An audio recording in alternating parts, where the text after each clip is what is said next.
നമസ്കാരം. അമേരിക്കയിൽ നിന്ന് വീണ്ടും ഒരു ദുരന്ത വാർത്ത കൂടി. കാലിഫോർണിയയിൽ മലയാളി കുടുംബത്തിൻ്റെ കൊലപാതക വാർത്തയുടെ ഞെട്ടൽ മാറും മുമ്പ് ന്യൂജേഴ്സിയിലും മലയാളികൾ ഉൾപ്പെട്ട കൊലപാതകം. വാലന്റൈൻസ് ദിനത്തിൽ മകൻ അച്ഛനെ കുത്തിക്കൊന്ന വാർത്തയാണ് അമേരിക്കൻ മലയാളികളെ തേടിയെത്തിയത്. ന്യൂജേഴ്സിയിലെ പരാമസിൽ മലയാളിയായ 61-കാരൻ മാനുവൽ തോമസിൻ്റെ മകൻ മെൽവിൻ തോമസ് അച്ഛനെ കുത്തിക്കൊലപ്പെടുത്തുകയായിരുന്നു. 32-കാരനായ മെൽവിൻ പോലീസിനെ വിളിച്ച് കുറ്റസമ്മതം നടത്തി കീഴടങ്ങി. ഇയാൾ ഇപ്പോൾ പോലീസ് കസ്റ്റഡിയിലാണ്. കൊലപാതകം നടന്ന 2 ദിവസത്തിന് ശേഷമാണ് മകൻ വിവരം പോലീസിനെ വിളിച്ച് അറിയിച്ചത്. ബർഗൻ കൗണ്ടി മെഡിക്കൽ എക്സാമിനറുടെ ഓഫീസ് കൂടുതൽ അന്വേഷണം നടത്തി വരികയാണ്.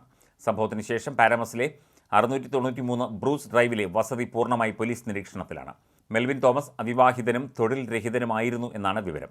പോലീസിൽ കീഴടങ്ങിയ മെൽവിനെ പ്രോസിക്യൂട്ടറുടെ മേജർ ക്രൈംസ് യൂണിറ്റിന് കൈമാറി. കൊലപാതകത്തിന് പുറമെ മൃതദേഹം വികൃതമാക്കൽ, ആയുധം കൈവശം വെക്കൽ കുറ്റങ്ങളും ചുമത്തിയിട്ടുണ്ട്.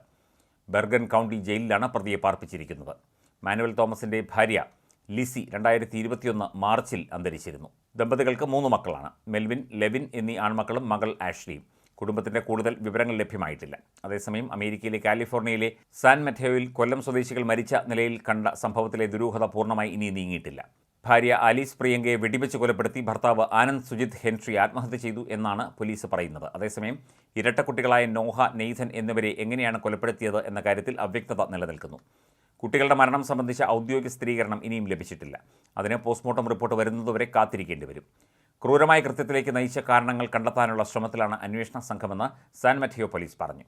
കുടുംബവഴക്ക്, സാമ്പത്തിക പ്രതിസന്ധി എന്നീ സാധ്യതകളിലേക്കാണ് അന്വേഷണം പുരോഗമിക്കുന്നത്. ഭാര്യയുമായുള്ള സ്വരച്ചേർച്ചയില്ലായ്മയും സംശയരോഗമോ ആകാം എന്നാണ് പോലീസ് നിഗമനം. ആലീസിൻ്റെ ദേഹത്ത് നിരവധി തവണ വെടിയേറ്റതിൻ്റെ പാടുകളുണ്ട്. ഭാര്യയെ കൊലപ്പെടുത്തിയ ശേഷം സ്വയം വെടിയുതിർത്ത് ഭർത്താവ് ആത്മഹത്യ ചെയ്യുകയായിരുന്നു. 2016 വിവാഹമോചനത്തിന് അപേക്ഷ നൽകിയെങ്കിലും തുടർ നടപടികളിലേക്ക് ദമ്പതികൾ കടന്നിട്ടില്ല എന്ന് പോലീസ് പറയുന്നു. അതിനുശേഷമാണ് ഇവർക്ക് ഇരട്ടക്കുട്ടികൾ ജനിച്ചത് എന്നും ബന്ധുക്കൾ പറഞ്ഞു.